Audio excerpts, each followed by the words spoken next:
বিজেপির দলে দলে যোগ দিন, বিজেপির দলে দলে যোগ দিন, শান্তি শৃঙ্খলার জন্য বিজেপির দলে দলে যোগ দিন।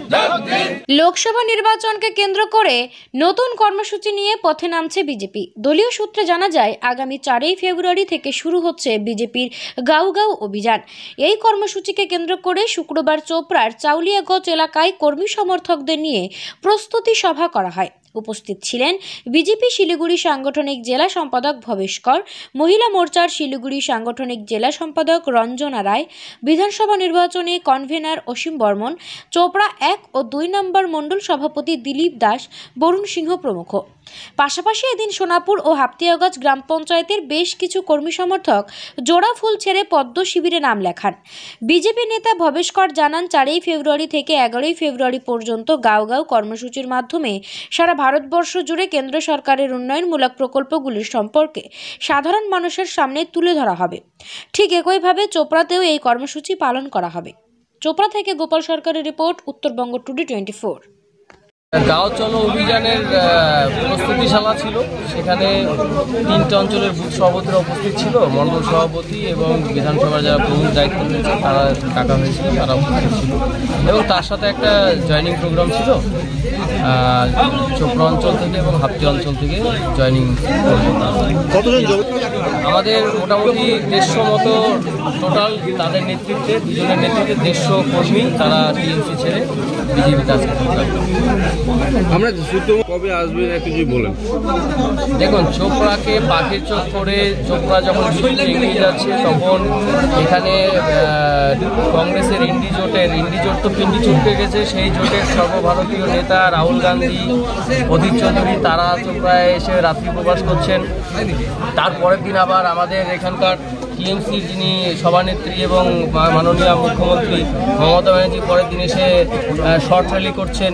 তো বিজেপি সাংগঠনিকভাবে এগিয়ে চলছে এবং সামনে আমরা সুকান্তদা এবং শুভেন্দুদাকে নিয়ে একটা সভা বা র্যালি করার জন্য আমরা প্রস্তাব দিয়েছি এবং তার একটা প্রস্তুতি আমরা শুরু করেছি।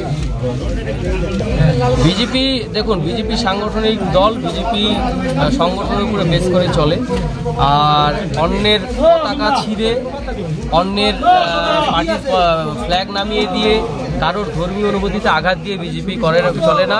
চোপড়াতে যেটা আমরা দেখতে পেলাম, যে মমতা ব্যানার্জি যেদিন এসেছিলেন তার আগের দিন এখানকার প্রশাসন মমতা ব্যানার্জিকে খুশি করার জন্য, টিএমসির ফুলিয়ে ফাঁপিয়ে দেখার জন্য, যার কোনো সংগঠন নেই, প্রশাসনের উপর ভিত্তি করে যে টিএমসির সংগঠন, তাকে দেখানোর জন্য রাম জন্মভূমির যে দিন লাগানো যে একটা গেরুয়া পতাকা, ধর্মীয় পতাকা, সারা হিন্দুরা সেখানে, টিএমসি, বিজেপি, সিপিএম সবাই সেখানে উদযাপন করেছে। সেই পতাকা পর্যন্ত তারা পুলিশ প্রশাসনকে দিয়ে এবং চোপড়ার কিছু টিএমসির রাতের অন্ধকারে টিএমসির কিছু যারা টিএমসির তথাকথিত হারমাত বাহিনী ক্যাডার, তারা চোরের মতো করে সেইগুলোকে নামিয়েছে এবং আমাদের প্রশাসন থেকে বিভিন্ন কর্মীকে হুমকি দিয়ে ফ্ল্যাগ খোলানোর জন্য হুমকি দেওয়া হয়েছে। তো এটা আমাদের কাছে খবর এসছে, তাহলে টিএমসির কী রকম সংগঠন রয়েছে যে তারা কারোর পতাকা দেখে ভয় পাচ্ছে, গেরুয়া ঝান্ডা দেখে ভয় পাচ্ছে। এই ভয়ের তো কারণ নিশ্চয়ই আছে। সেই কারণটা আপনারা বুঝতে পারছেন যে বিজেপি দিনের পর দিন শক্তিশালী হচ্ছে, চোপড়াতে শক্তিশালী সংগঠন তৈরি করছে। এই জন্যই ভয়, বিজেপি সার্বিকভাবে প্রস্তুত রয়েছে। বিগত 5 বছর আগে আমি বিজেপিতে ছিলাম, তো মজবুরির কারণে আমাকে টিএমসিতে আসতে হয়েছে। বিজেপির মেম্বারও জিতেছি আমার ভোটে। তো 7 বছর আমি মেম্বারের দায়িত্ব পালন করেছি। তার সত্ত্বে আমাকে উপর কমিটিতে জায়গা দিয়েছে টিএমসি থেকে। তো টিএমসির চালন কারণে আমি টিএমসি ভালো লাগে না এবং টিএমসির যেই পরিকাঠামো সিস্টেম আর কি, ওটা আমার পছন্দ না, কারণে আমি বিজেপি টিএমসি ত্যাগ করে এখন বিজেপিতে জয়েন করি। আপনার সাথে কতজন আরও যোগদান করবেন? আমার সঙ্গে মোটামুটি আমাদের ক্লাবের সদস্য মোটামুটি 70-80 জন। আপনার নাম? আমার নাম রাজু দাস। আমাদের ওদিকে যে গরিব মানুষগুলো যে বাগানে খেটে খাচ্ছিল, সেগুলো বাগান আমাদের বেজে খেটে খায় খতম করে দিয়েছে। তা আমরা বলছি টিএমসি থাকে আর আমাদের কোনো লাভ হবে না, তার জন্য আমি আজকে বিজেপিতে জয়েন করলাম। আপনি আগে তৃণমূল করতেন? হ্যাঁ, আগে তৃণমূল করতাম। কোনো দায়িত্বে ছিলেন কি? না, দায়িত্বতে ছিলাম না, শুধু না টিএমসি কর্মী ছিলাম, এখন বিজেপি কর্মী। কি নাম আপনার? জাহিদ হোসেন। কোন অঞ্চল থেকে? হ্যাঁ, কোন অঞ্চল? হসপিটাল বলতে। করার আগে, বিজেপি কর্মীদের সাথে অন্যায় করার আগে, হুমকি ধমকি লোকের দিয়ে দেওয়ার আগে এবং বিজেপির পতাকা নামানোর আগে 7 বার ভাববেন এটা বিজেপির পতাকা। মোদিজি এখানে দাঁড়িয়ে রয়েছে, বিজেপির পতাকা মানে মোদিজি আমাদের সিম্বলে দাঁড়িয়ে রয়েছে, এই কথা ভেবেই কিন্তু বিজেপির পতাকা নামাবেন। আপনাদের সমস্ত রিপোর্ট আমাদের কাছে এসছে, আপনারা প্রশাসন নিয়ে আমাদের সেখানে মমতা ব্যানার্জি নামতে পারে, আমাদের পার্টি অফিসের পতাকা নামানোর জন্য আপনারা হুমকি ধমকি দিয়েছেন।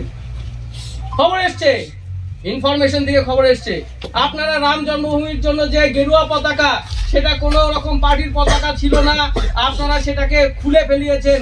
নিজেরা পার্টির যারা রয়েছে দায়িত্বে তারা খুলেছে, সেই খবর আমাদের কাছে আছে।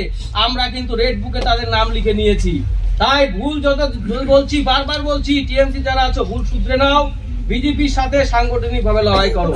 এমনি লড়তে এসো না, বিজেপি আর খাতা কলমে লড়বে না। বিজেপি এবার ময়দানে নেমে একদম প্র্যাকটিক্যাল ফিল্ডে নেমে লড়াই করবে। তার জন্য সবাইকে ডাক দিয়েছি।